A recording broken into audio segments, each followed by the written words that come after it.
They told you the first president of the United States was George Washington. They carved his face into stone. They printed his portrait on currency. They wrapped his image in myth and called it destiny. From elementary school classrooms to marble monuments in the Capitol, the story was simple, polished, and final. America began under Washington. But what if that story was not the whole truth? What if the very foundation of American leadership was built on a quiet erasure? What if the first president was not the man on the dollar bill, and the truth was deliberately compressed into a footnote so small that generations never saw it? Because before George Washington placed his hand on the Bible in 1789, another man had already held the title of President of the United States. His name was John Hanson. And the fact that most Americans have never heard that name is not an accident. It is a story of constitutional confusion, political myth-making, and the deliberate shaping of national memory. To understand how this happened, you have to go back to a time before the Constitution, before the polished republic, back to a fragile confederation stitched together by war. In 1776, the 13 colonies declared independence from Britain, but independence was only the beginning. What followed was chaos. Unpaid soldiers, collapsing currency, foreign threats, and states that behaved like small, suspicious countries rather than a unified nation. The fledgling United States needed structure. It needed coordination. It needed leadership. So in 1781, after years of debate, the states ratified the Articles of Confederation, creating the first national government of the United States. This government did not have an executive branch like we know today. There was no powerful presidency, no cabinet, no centralized authority commanding armies or vetoing legislation. Instead, there was Congress. And Congress elected a presiding officer. That office carried a formal title, President of the United States, and Congress assembled. On November 5, 1781, that office was filled by John Hanson. Hanson was not a general. He was not a towering plantation owner from Virginia. He was a merchant and statesman from Maryland. But when Congress selected him as its presiding officer, he became by title President of the United States. This was not symbolic. Under the Articles of Confederation, Congress was the national government. There was no separate executive. The President of Congress signed documents, corresponded with foreign powers, oversaw administrative matters, and in many ways embodied the leadership of the nation. Hanson served a one-year term. During that time, the Revolutionary War was still underway. He dealt with financial instability, troop demobilization, and diplomatic recognition.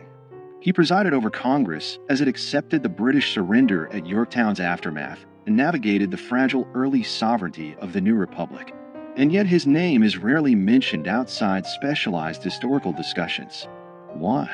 Because after the war ended and the weaknesses of the Articles of Confederation became undeniable, a new document was drafted, the Constitution of 1787.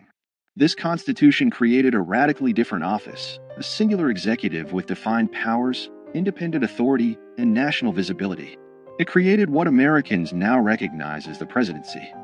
In 1789, George Washington was elected under this new constitutional framework. He was not the first man to hold the title President of the United States, but he was the first president under the Constitution. That distinction matters. But over time, nuance was erased. The founders themselves understood the difference. They did not consider the presidency under the Articles equivalent to the executive created in 1787. The earlier office was primarily procedural, a presiding officer chosen by Congress, not a nationally elected executive. Yet as American mythology grew, complexity became inconvenient. A nation prefers clean origin stories. Washington became the first president, not because no one held the title before him, but because the new constitutional order redefined what the presidency meant. The old office faded into obscurity. But obscurity is not the same as non-existence. John Hanson was not alone.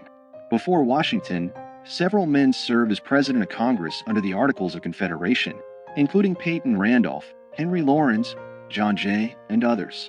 Hanson's distinction lies in being the first to serve a full one-year term after the Articles were fully ratified by all 13 states. And that ratification detail is where the controversy lives.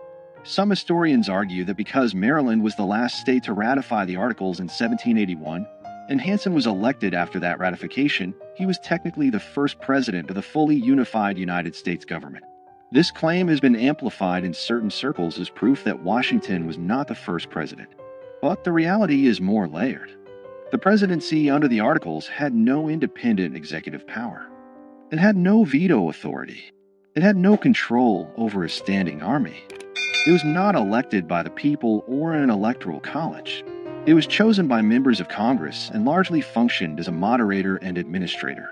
Calling Hanson the first president in the same sense as Washington would be misleading. Yet erasing him entirely is equally misleading. The shock is not that Washington was not first.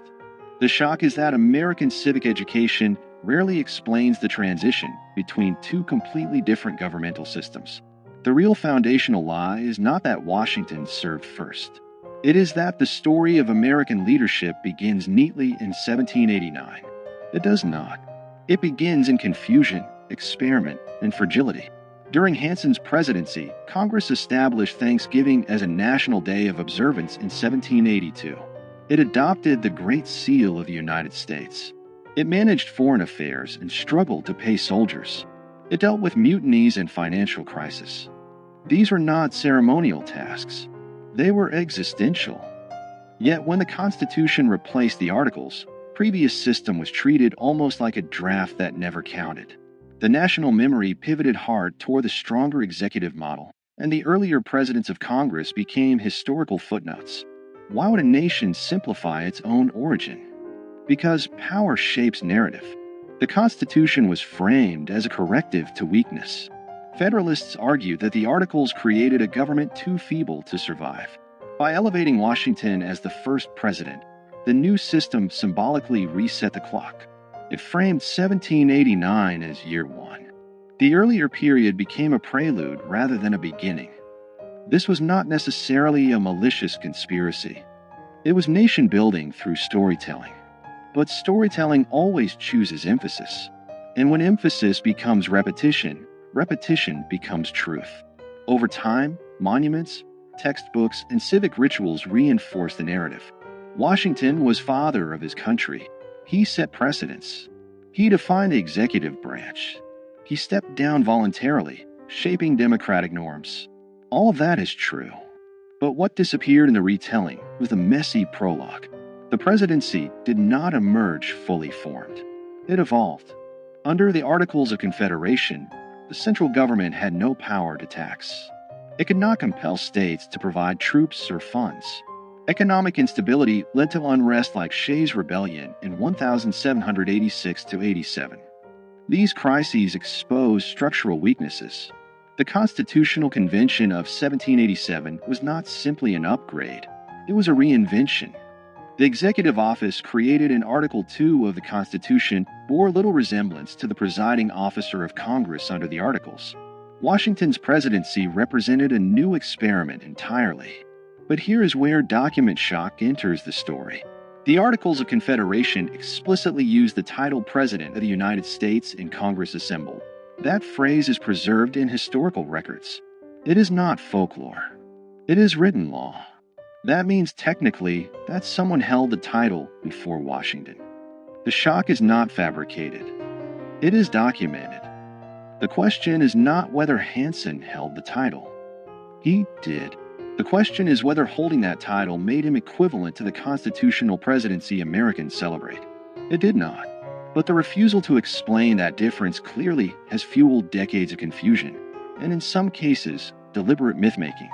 In the 20th century, certain advocacy groups and state historians promoted Hanson as the real first president, sometimes to elevate regional pride or challenge federal narratives. Statues were erected. Claims were printed in pamphlets. The nuance disappeared again, this time in the opposite direction. History swung from erasure to exaggeration. The truth lives in the middle. Washington was the first president under the United States Constitution.